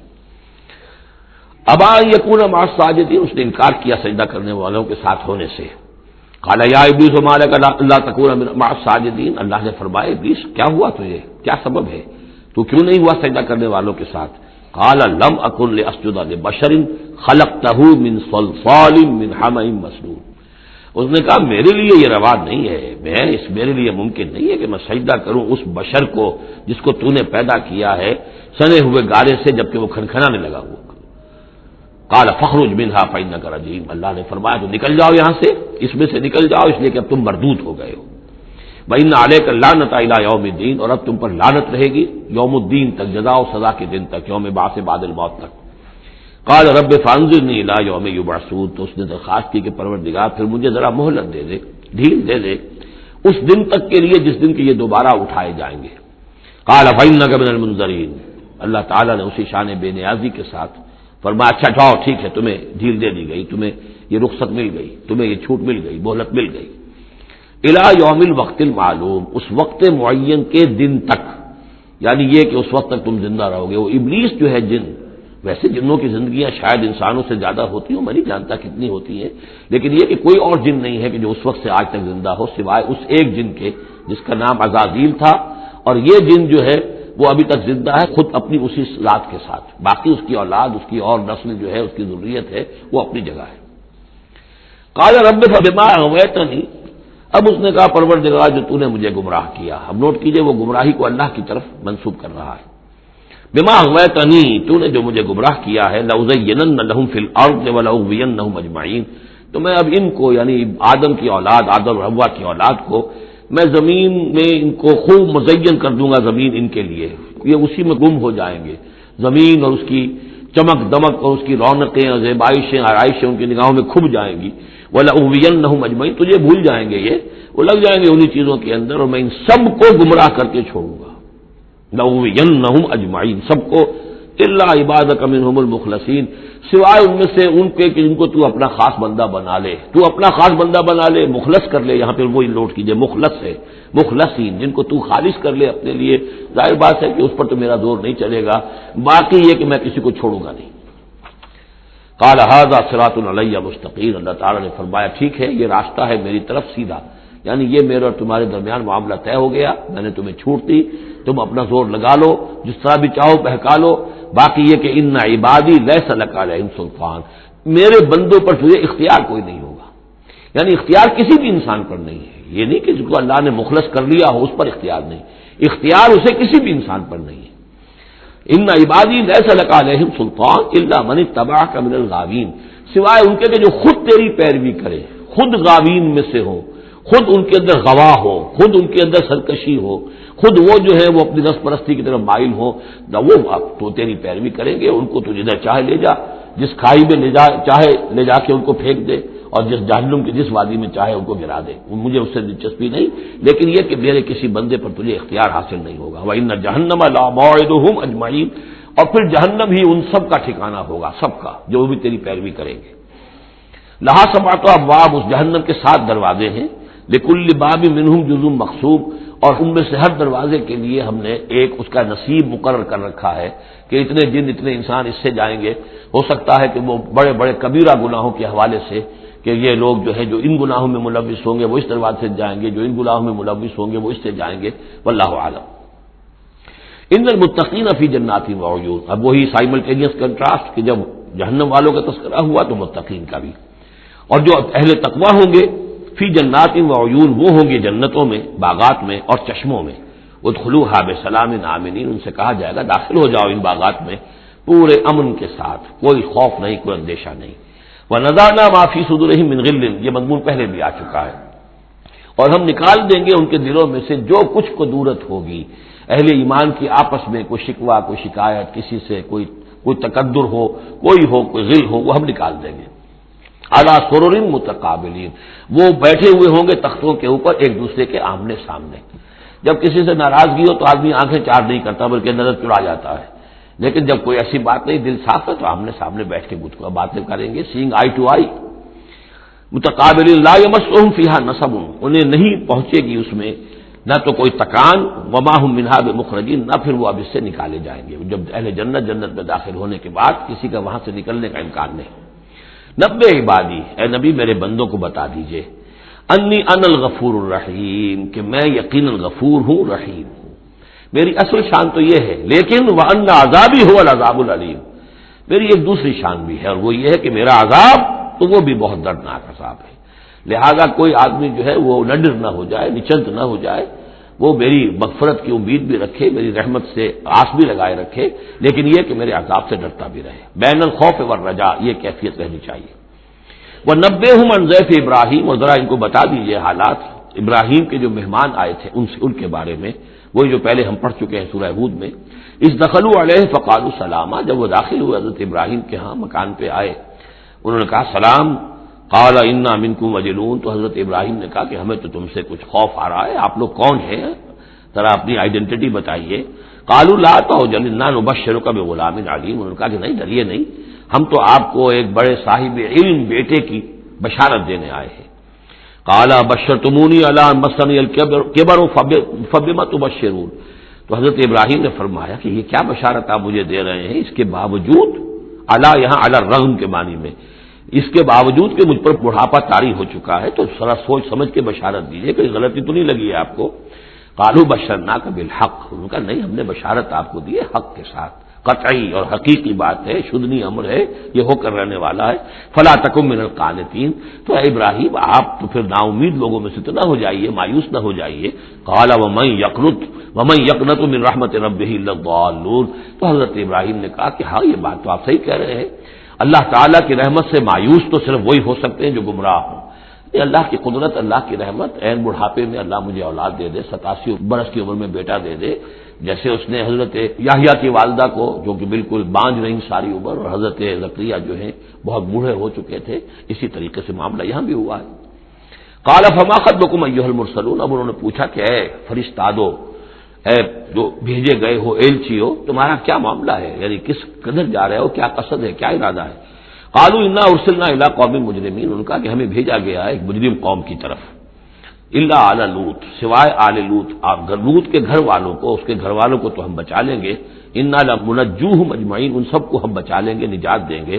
الا امرأتہ، اس میں بھی ایک استثناء ہے سوائے اس کی بیوی کے. قدرنا انہا لمن الغابرین، ہم نے یہ اندازہ کر لیا ہے کہ وہ جو ہے پیچھے رہنے والوں میں سے ہوگی. فلما جاء آل لوط المرسلون، تو جب یہ لوط کے گھر پہنچے یہ فرشتادے بھیجے ہوئے اللہ کی طرف سے ایلچی جو آئے تھے، قال انکم قوم منکرون، وہی بات حضرت لوط نے فرمائی کہ آپ لوگ کچھ اجنبی سے لوگ ہیں، میں آپ کو جانتا نہیں، آپ کون لوگ ہیں، کہاں سے تشریف لائے ہیں. قالوا بل جئناک بما كانوا فيه يمترون، ان کا نہیں بلکہ ہم تو وہ شے لے کر آئے ہیں آپ کے پاس جس کے بارے میں یہ یہاں کے رہنے والوں کو شک تھا. آپ جب کہتے تھے کہ اگر تم باز نہیں آؤ گے، ان خبیث فعل کو نہیں ترک کرو گے، شرک سے باز نہیں آؤ گے تو تم پر اللہ کا عذاب آئے گا، یہ اس میں شک کرتے تھے، مذاق اڑاتے تھے. اب وہ شے ہم لے کر آئے ہیں. وَأَتَيْنَاكَ بِالْحَقِّ وَإِنَّا لَصَادِقُونَ، اب ہم اللہ تعالیٰ کے آخری فیصلے کے ساتھ، قطعی اور شدنی فیصلے کے ساتھ آئے ہیں اور ہم سچے ہیں، جو بات ہم کہہ رہے ہیں وہ درست ہے. فَأَسْرِ بِأَهْلِكَ بِقِطْعٍ مِّنَ اللَّيْلِ،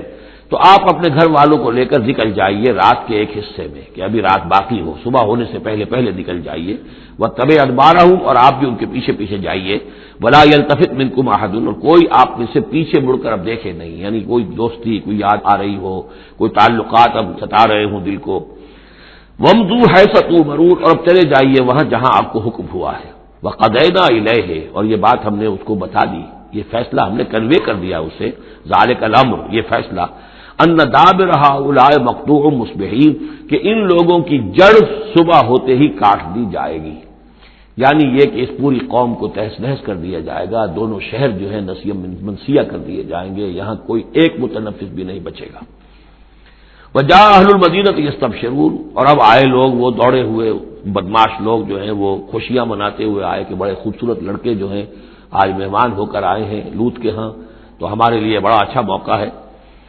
قال ان هؤلاء ضیفی فلا تفضحون، حضرت لوط نے ان سے کہا یہ دیکھو میرے مہمان ہیں، مجھے رسوا نہ کرو. واتقوا اللہ ولا تخزون، اللہ کا تقوی اختیار کرو اور میری بے آبروئی مت کرو. قالوا اولم ننهک عن العالمین، انہوں نے کہا کہ دیکھو لوط، ہم نے تمہیں تمام جہانوں والوں سے روکا ہوا نہیں ہے کہ تم ٹھیکہ مت لو کسی کا، ہم جس کے ساتھ جو چاہیں کریں، تم کون ہوتے بیچ میں آنے والے، تم کو ٹھیکیدار بن گئے ہو پوری دنیا کے. اولم ننهک، کیا ہم نے منع نہیں کیا تمہیں کہ تمام جہان والوں کی حمایت میں نہ کھڑے ہو جایا کرو. قال ہؤلاء بناتی ان کنتم فاعلین، ان کا ہی میری بیٹیاں حاضر ہیں، اگر تمہیں کچھ کرنا ہی ہے تو یہ کہ ظاہر اللہ تعالیٰ نے تمہارے لیے جو جوڑے بنائے ہیں تو وہ تو عورتیں ہیں. تو وہ ہے، میں عرض کر چکا ہوں، اس سے مراد یہ بھی لی گئی ہے کہ میری قوم کی جو یہ بیٹیاں ہیں تمہارے گھروں میں پڑی ہیں جن کو تم نے چھوڑا ہوا ہے، اصل میں تو تمہارے لیے اللہ تعالیٰ نے وہ فطری راستہ بنایا تھا. یا یہ کہ انہوں نے اتمام حجت کے لیے،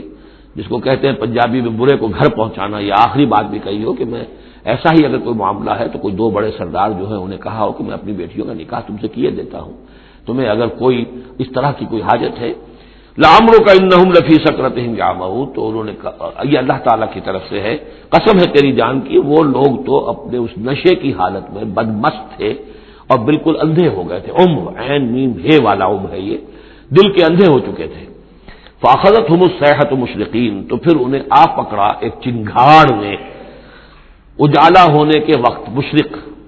یہ مشرق نہیں ہے مشرق ہے، مشرق ہے اجالے کی جگہ، صبح جہاں سے نکلتی ہے وہ مشرق ہے. شرق کے معنی جو ہے اصل میں وہ روشنی ہے، تو اسی سے یہ مشرقین، صبح ہونے کا وقت، سورج نکلتے وقت جب اجالے کا وقت ہوا تو ان کو ایک چنگھاڑ نے آ پکڑا. فجعلنا عالیہا سافلہا، تو ہم نے اس کے اوپر والے حصے کو نچلا بنا دیا، یعنی تل پٹ کر دیا. وہ گری پوری بستی جو ہے وہ اٹھا کر پٹک دی گئی کہ چھتیں نیچے اور اس کی جو بنیادیں تھیں وہ اوپر. وَأَمْطَرْنَا عَلَيْهِمْ حِجَارَةً مِّن سِجِّيلٍ، اور پھر ہم نے ان پر بارش برسائی، سجیل، مٹی کے کنکروں کی بارش. ان فی ذلک لآیات للمتوسمین، یقیناً اس میں نشانیاں ہیں ان لوگوں کے لیے جو حق کے متلاشی ہوتے ہیں۔ یہ جو اسم کا لفظ ہے الف سین میم، اور الف جو ہے اس میں در حقیقت جو اصل اس کا حروف اصلیہ میں سے نہیں ہے، سین میم ہے اصل، یہ ہوتے علامت، اسم کے معنی بھی علامت ہے، یہ میرا نام ہے، یہ آپ کا نام ہے، یہ علامت ہے کہ جس سے میرے نام سے آپ پہچانتے ہیں۔ تو جو لوگ علامتوں سے متوسم باب تفاعل بن جائے گا، جو علامتوں سے حقیقت کو پہچاننا چاہے، جو آیات آفاقیہ، آیات تاریخیہ، آیات انفسیہ، آیات قرآنیہ سے حقیقت کو جاننا چاہیں، ان فی ذلک لآیات للمتوسمین وانھا لبسبیل مقیم، اور وہ جو بستیاں تھیں وہ سیدھی راہ پر واقع ہوئی تھی، یعنی یہ سیدھا راستہ تھا جو یمن سے جاتا تھا فلسطین تک، میڈیٹرینین کے ساحل تک، اور یہ سیدھا راستہ تھا کیروان روٹ، مشرق و مغرب کے درمیان یہی لنک تھا۔ سویز کینال تھی نہیں، اور ابھی یہ راستہ جو تھا round the Cape of Good Hope, یہ تو کہیں جا کر 1498 میں واسکو ڈی گاما نے تلاش کیا ہے، تو یہ راستہ معلوم ہی نہیں تھا، سویز کینال تھی نہیں، تو ساری جو مشرق اور مغرب کی ٹریڈ ہوتی تھی وہ یہ تھی کہ ہندوستان اور چین اور یہ جاوا ملایا وغیرہ جو ہے یہ ہند چینی کے جتنے یہ سب سامان آتا تھا یمن کے ساحل پر، یورپ کے سارے ممالک کا سامان آ جاتا تھا شام کے ساحل پر، فلسطین کے ساحل پر، اب ان دو کے درمیان یہ قافلے چلتے تھے، یہ کیروانز تھے کہ جو ان جہاں سے لے کر سامان ادھر، ادھر کا سامان ادھر،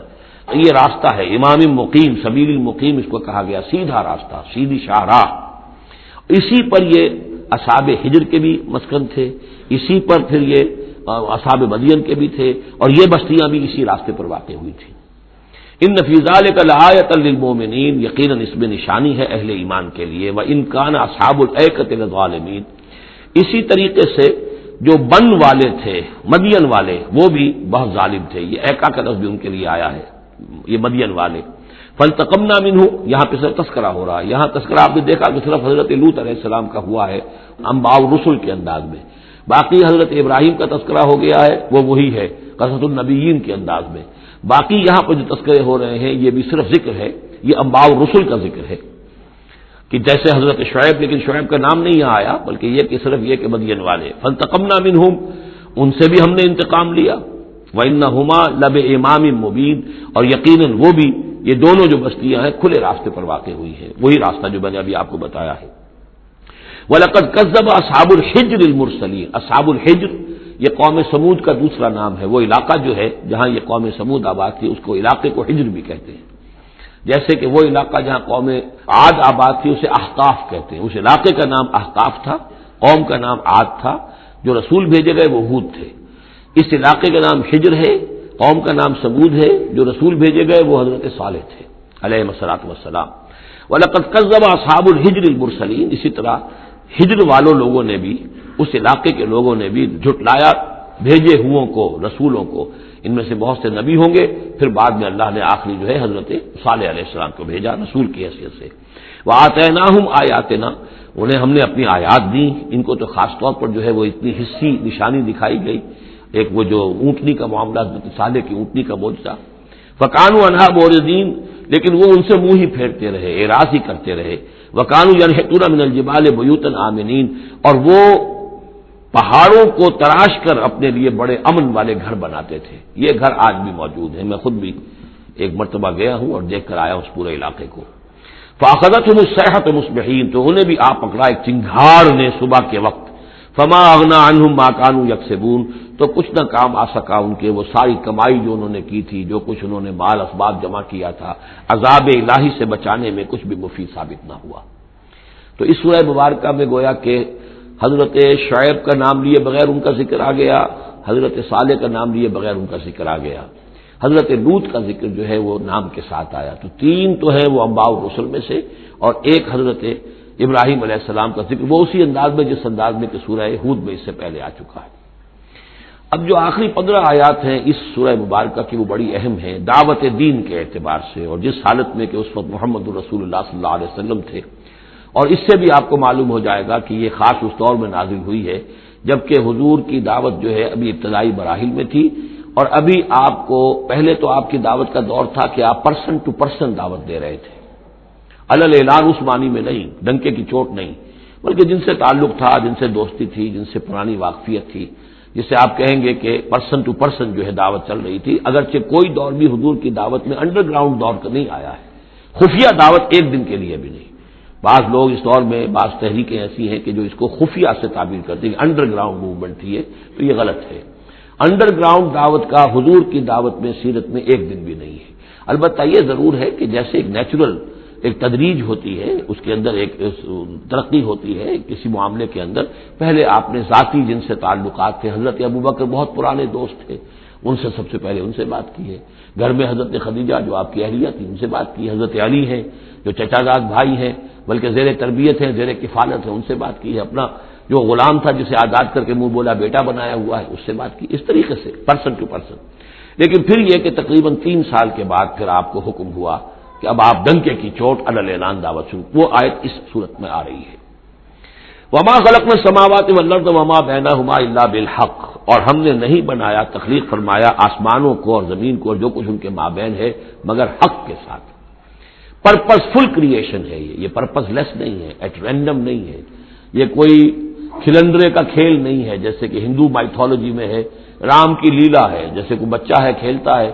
اب بچے کے کھیلنے میں کوئی حکمت تھوڑا ہی ہوتی، اس نے ایک کھلونا اٹھایا اور پٹخ دیا، پھر کوئی دوسرا اٹھایا پھر پٹخ دیا، پھر پہلا اٹھا لیا، اب اس میں کوئی حکمت تو نہیں ہے۔ اسی طریقے سے رام جی جو ہے کھیل رہے ہیں، جس کو چاہتے ہیں تخت سے اٹھا کر زمین پہ پٹخ دیتے ہیں، جس کو چاہتے ہیں وہ جو تیلی کو اٹھا وہ راجا بنا دیتے ہیں، تو یہ کھیل ہے رام کا، رام کی لیلا ہے یہ، تو یہ تصور اسلام میں نہیں ہے، یہ کائنات کی تخلیق بالحق ہے۔ ربنا ما خلقت ھذا باطلا سبحانک فقنا عذاب النار، تیری ذات اس سے بہت اعلیٰ اور عرفہ ہے، پاک ہے کہ تیرے بارے میں یہ گمان کیا جائے کہ تو نے یہ کائنات ایسے ہی بنا دی کھیلنے کے لیے، اور یہ کوئی آپ تیرا مشغلہ ہے نہیں۔ وما خلقنا السماوات والارض وما بینہما الا بالحق وان الساعۃ لآتیۃ، اس حق کا فیصلہ یہ ہے، اس حق کا منطقی نتیجہ یہ ہے کہ قیامت آ کر رہے، اس لیے کہ باقی تمام چیزیں تو انسانوں کے لیے پیدا کی گئی ہیں، ان کی ساری توجہ یہی ہو جائے گی انسان کاہے کے لیے پیدا کیا گیا، اور خاص طور پر انسان میں جو اخلاقی حص رکھی گئی ہے، by very nature, by his very nature he knows this is good this is evil, یہ جو اس کے اندر ایک شعور ہے، ایک تمیز ہے، یہ ایول ہے یہ گڈ ہے، یہ اچھا ہے یہ برا ہے۔ اب اس کا نتیجہ کیا نکل رہا ہے؟ یہاں تو الٹے نتیجے نکلتے ہیں، بہت سے اچھے لوگ جو ہیں انہیں فاقے آ رہے ہوتے ہیں، اور بہت بدماش جو ہیں وہ یہاں پہ عیش کر رہے ہوتے ہیں۔ تو یقیناً کوئی اور زندگی ہونی چاہیے، اور یقیناً کوئی دن ہونا چاہیے کہ جس میں بھرپور حساب کتاب ہو جائے، نیکوکاروں کا حساب کتاب ہو جائے، اور پھر ان کی زندگی ایسی ہو کہ بھرپور صلہ انہیں ان کا مل سکے، اور بدکاروں کی بدکاریوں کا حساب کتاب ہو جائے، اور پھر ایسی زندگی ہو، ایسا نظام ہو کہ انہیں پوری سزا مل سکے۔ تو یہ گویا کہ حق کا تقاضا ہے۔ وما خلقنا السماوات والارض وما بینہما الا بالحق وان الساعۃ لآتیۃ، قیامت آ کر رہے گی۔ فاصفح الصفح الجمیل، تو اے نبی آپ ذرا ابھی خوبصورتی کے ساتھ درگزر سے کام لیجیے، یعنی یہ کہ یہ مجرم کہیں بھاگ کے نہیں چلے جائیں گے، ہماری پکڑ سے نکل نہیں جائیں گے، قیامت آئے گی، یہ کیفر کردار کو پہنچ جائیں گے۔ ابھی آپ ذرا تحمل کیجیے، صبر سے کام لیجیے۔ فاصفح الصفح الجمیل، ابھی ہماری مرضی اس میں ہے کہ ہم ان کی رسی دراز کریں، یہ جو کچھ کہہ رہے ہیں برداشت کر لیجیے، سن لیجیے، سنا انسنا کر لیجیے، یہ جو آپ صبر کریں گے اس سے آپ کے درجات بلند ہوتے چلے جائیں گے۔ لیکن فوری طور پر آپ کے دل میں اگر یہ خیال پیدا ہونے بھی لگے بربنائے طب بشری کے، انہیں سزا ملنی چاہیے، یہ بدبخت مجھے کیا کہہ گیا ابھی، یہ مجھے پاگل کہہ گیا، اور یہ مجھے ساحر کہہ گیا یا مسحور کہہ گیا، نہیں، فاصفح الصفح الجمیل، ابھی ذرا آپ خوبصورتی کے ساتھ چشم پوشی کیجیے، نظر انداز کیجیے۔ ان ربک هو الخلاق العلیم، یقیناً آپ کا رب جو ہے وہ وہی ہے جو پیدا کرنے والا ہے، خلاق ہے، اور ظاہر بات ہے جس نے پیدا کیا ہے وہ جانتا بھی ہے۔ سورہ ملک میں ہم پڑھیں گے الا یعلم من خلق وهو اللطیف الخبیر، کیا اسی کے علم میں نہیں ہوگا جس نے پیدا کیا ہے؟ وہ تو جانتا ہر شے کو۔ اب یہ گھڑی جس نے بنائی ہے اسے تو معلوم ہے اس میں کون کون سا پرزہ ہے، کہاں کہاں ہے، اس کے اپنے ہاتھ کا اس کے اندر جو ہے ٹکایا گیا ہے، میں واقف نہیں ہوں اس کے اندر کیا کچھ ہے، لیکن گھڑی کا بنانے والا تو جانتا ہے۔ الا یعلم من خلق، کیا وہی نہ جانے گا جس نے پیدا کیا؟ وهو الخلاق العلیم، وہ تو خلاق العلیم ہے۔ وَلَقَدْ آتَيْنَاكَ سَبْعًا مِنَ الْمَثَانِي، دل جوئی کے لیے حضور سے فرمایا، اور ہم نے آپ کو دی ہیں وہ 7 آیتیں جو آپ کا وظیفہ ہیں، دوہرا دوہرا کر پڑھتے رہا کیجیے، دوہرا دوہرا کر پڑھتے رہا کیجیے۔ اس پر تقریباً اجماع ہے امت کا کہ اس سے مراد ہے سورہ فاتحہ، 7 آیتیں جو بار بار پڑھی جاتی ہیں۔ اب آپ دیکھیے کہ ہر شخص جو نماز پڑھتا ہے دن میں کتنی مرتبہ سورہ فاتحہ پڑھ رہا ہے، ہر نماز میں کتنی مرتبہ پڑھ رہا ہے، دوہرا کر یہ آیت جو ہے، جیسا کہ ہم نے جب سورہ فاتحہ پڑھ رہے تھے، من لم یقرأ بفاتحۃ الکتاب لا صلاۃ لمن لم یقرأ بفاتحہ، اس کی کوئی نماز ہی نہیں ہے، نماز کا جزو لازم ہے، بلکہ قسمت الصلاۃ بینی و بین عبدی نصفین والی حدیث میں نے آپ کو سنائی، حدیث قدسی، تو وہ تو اصل الصلاۃ ہے ہی سورہ فاتحہ۔ والقرآن العظیم، اور یہی بڑا قرآن ہے، یعنی یہ اپنی اہمیت کے اعتبار سے، اپنی فضیلت کے اعتبار سے خود اپنی جگہ پر سورہ فاتحہ ایک قرآن عظیم کا درجہ رکھتی ہے، اسی لیے اس کو اساس القرآن بھی کہا، اس کو کافیہ بھی کہا، شافیہ بھی کہا گیا، یہ ام القرآن بھی ہے۔ وَلَقَدْ آتَيْنَاكَ، اے نبی ہم نے اتنی بڑی بڑی دولتیں آپ کو دی ہیں۔ یہ کیوں گنایا جا رہا ہے یہ ذرا آگے آپ کو معلوم ہو جائے گا، کیونکہ بہرحال حضور کو یہ احساس ہوتا تھا یا نہیں ہوتا تھا، دیکھنے والوں کو تو احساس ہوتا تھا۔ ابو جہل مالدار ہے، ولید بن مغیرہ اتنا بڑا چودھری ہے، یہ محمد تو یتیم تھے، کوئی بال دولت ان کے پاس نہیں، کوئی ان کی حیثیت نہیں، ہاں کچھ عرصے سے کچھ کھا پی بھی رہے ہیں تو وہ بیوی کا مال ہے، اپنا تو نہیں ہے۔ یہ ان کی نگاہوں میں جو ان کے معیارات تھے، جو ان کے اندازے تھے سوچنے کے، وہ تو یہ تھے۔ اس حوالے سے یہاں بظاہر حضور سے خطاب ہے، لیکن اصل میں ان کو بتایا جا رہا ہے کہ بدبختو تمہیں کیا معلوم ہم نے ان کو کتنی بڑی دولت دی ہے۔ وَلَقَدْ آتَيْنَاكَ سَبْعًا مِنَ الْمَثَانِي وَالْقُرْآنِ الْعَظِيمِ، ہم نے ان کو وہ 7 آیتیں عطا کی ہیں، ایک حدیث کے مطابق جیسی آیت نہ قرآن میں اتری کوئی اور اس کے مثل، اور نہ تورات میں نہ انجیل میں،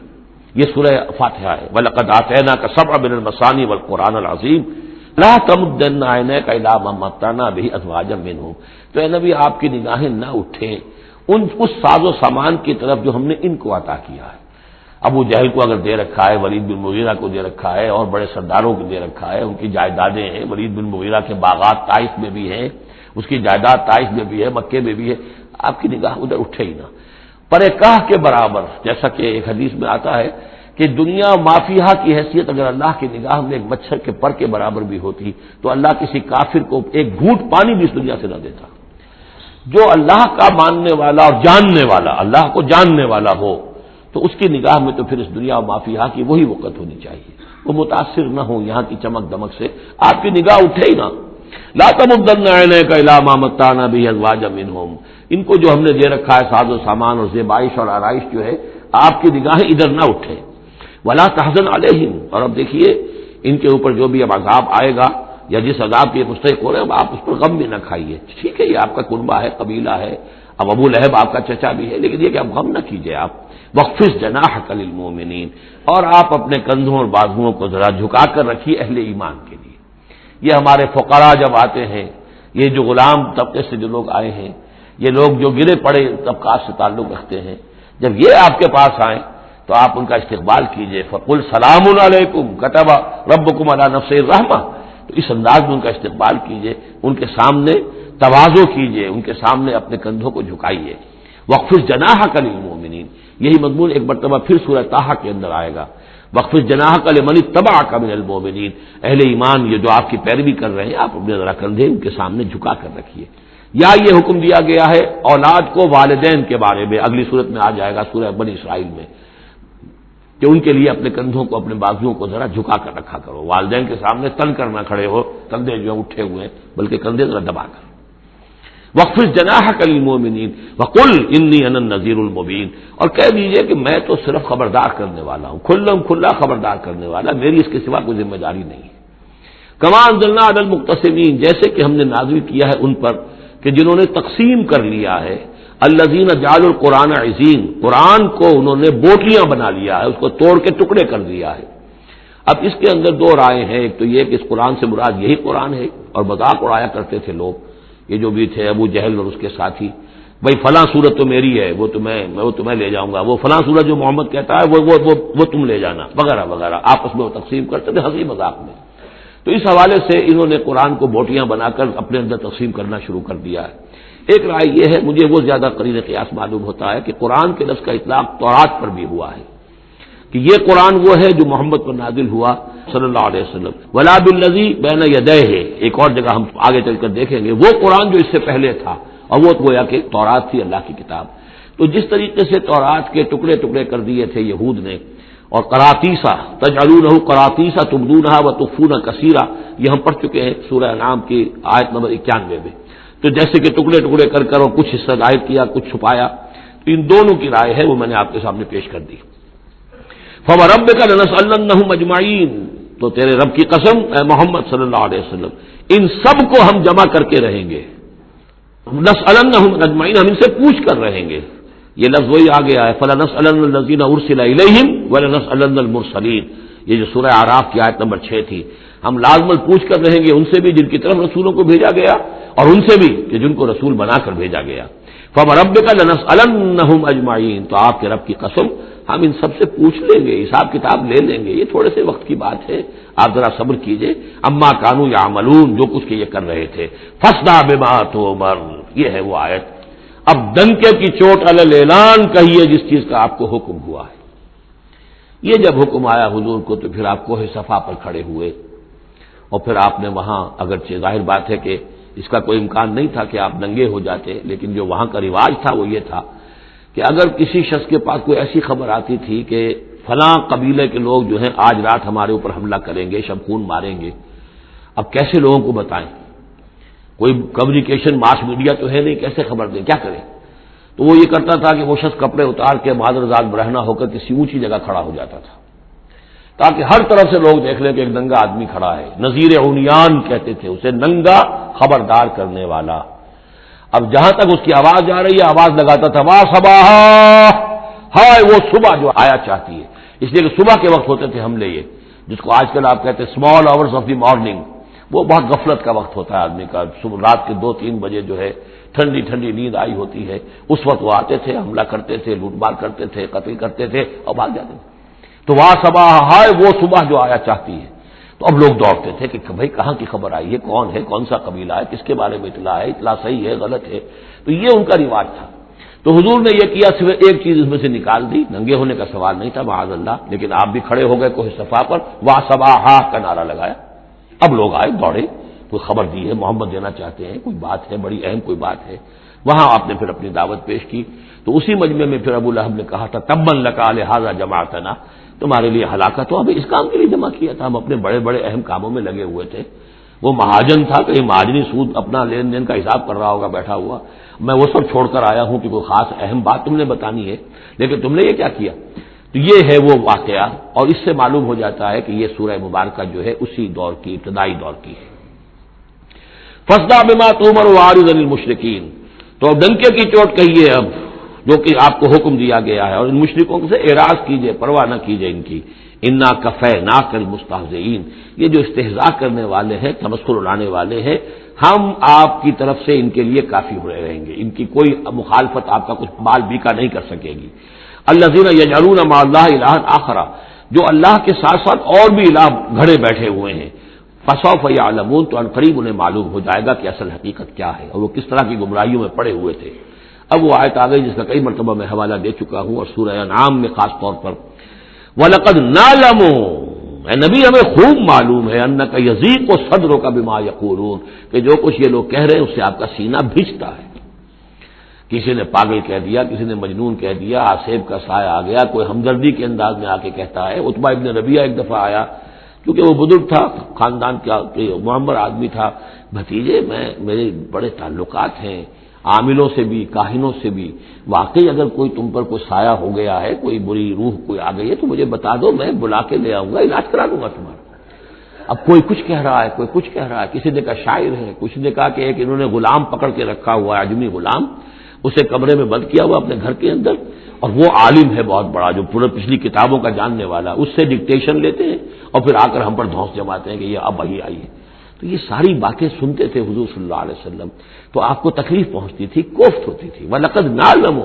اے نبی یہ نہ سمجھیے کہ ہمیں اندازہ نہیں ہے کہ آپ کو کوفت ہو رہی ہے، آپ کو تکلیف ہو رہی ہے، آپ کا سینہ بھیجتا ہے. وَلَقَدْ نَعْلَمُ أَنَّكَ يَضِيقُ صَدْرُكَ بِمَا يَقُولُونَ، کہ جو کچھ یہ لوگ کہہ رہے ہیں اس سے آپ کا سینہ بھیجتا ہے. فَسَبِّحْ بِحَمْدِ رَبِّكَ، بس اپنے رب کے حمد میں اور تسبیح میں لگے رہیے. تسبیح کیجئے اپنے رب کی حمد کے ساتھ، اسی سے آپ کے دل کو سکون ہوگا، اطمینان ہوگا. اسی سے یہ کہ آپ کے لیے استقامت اور صبر کے راستے جو ہیں وہ کھلتے چلے جائیں گے. وَقُم مِّنَ السَّاجِدِينَ، اور سجدہ کرنے والوں میں ہو جائیے. آپ سجدہ کیجئے، تسبیح کیجئے، حمد کیجئے، اپنے رب کے ساتھ تعلق مع اللہ ہے کہ جو ان تمام سختیوں کو آپ کے لیے آسان کر دے گا. جتنا اللہ سے اپنے اس قلبی اور ذہنی رشتے کو مضبوط سے مضبوط تر بنائیں گے، اتنی ہی یہ تمام چیزیں جو ہیں آپ پر ہلکی ہوتی چلی جائیں گی۔ وَاعْبُدْ رَبَّكَ حَتَّىٰ يَأْتِيَكَ الْيَقِينُ، اور اپنے رب کی بندگی میں، پرستش میں لگے رہیے یہاں تک کہ وہ یقینی بات آ جائے۔ اور وہ یقینی بات کیا ہے؟ جو یقینی شے ہے، شدنی ہے، موت، یعنی یہ کہ تا دم آخر دم فارغ مباش، اندر ہی رہ میں تراش و میں خراش، آخری وقت تک اس بندگی میں اپنے لگے رہیے، جو بھی آخری موت جب تک آ جائے۔ یا موت سے مراد یہ بھی ہو سکتا ہے یقین سے، یقینی بات اللہ کی مدد آ جائے، اللہ کی طرف سے غلبہ حاصل ہو جائے اور اللہ تعالیٰ کی نصرت آ جائے، اللہ کا فیصلہ آ جائے، لیکن عام طور پر گمان یہی ہے کہ اس سے مراد موت ہے۔ وَاعْبُدْ رَبَّكَ حَتَّىٰ يَأْتِيَكَ الْيَقِينُ، اور اپنے رب کی بندگی اور پرستش میں لگے رہیے یہاں تک کہ وہ یقینی شے وقوع پذیر ہو جائے۔ بارک اللہ لی ولکم فی القرآن العظیم ونفعنی وإیاکم بالآیات والذکر الحکیم۔ بارک اللہ لی ولکم فی القرآن العظیم ونفعنی وإیاکم بالآیات والذکر الحکیم۔ بارک اللہ لی ولکم فی القرآن العظیم ونفعنی وإیاکم بالآیات والذکر الحکیم۔ بارک اللہ لی ولکم فی القرآن العظیم ونفعنی وإیاکم بالآیات والذکر الحکیم۔ بارک اللہ لی ولکم فی القرآن